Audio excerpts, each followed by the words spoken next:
po tayo makakagawa ng mga batas, hindi natin maaral yung pwedeng maging mga batas kung hindi natin pag-uusapan yung mga posibleng scenarios kahit hindi pa nangyayari, Mr. Chair. We can't have good laws kung hindi natin pag-uusapan paano yan pwedeng ipatupad, paano yan pwedeng maabuso, which means yung nagiging line of questioning na ating colleagues are essential to the conduct of our proceedings sa komite. Ilang, Mr. Chair. Thank you. Mr. Chair, this is the problem of non-lawyers. They insist.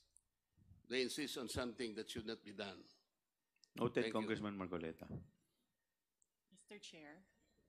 Mr. Chair. Yes, Madam Vice President. Can I answer as head of agency of the Ano po, Office of the Madam? Vice President? Can I answer as head of the agency of the Office of the Vice President as well With respect to the, to the comment manifestation of Congressman Marcoleta, sir? no, you are not allowed. Please continue, Congresswoman Luisto.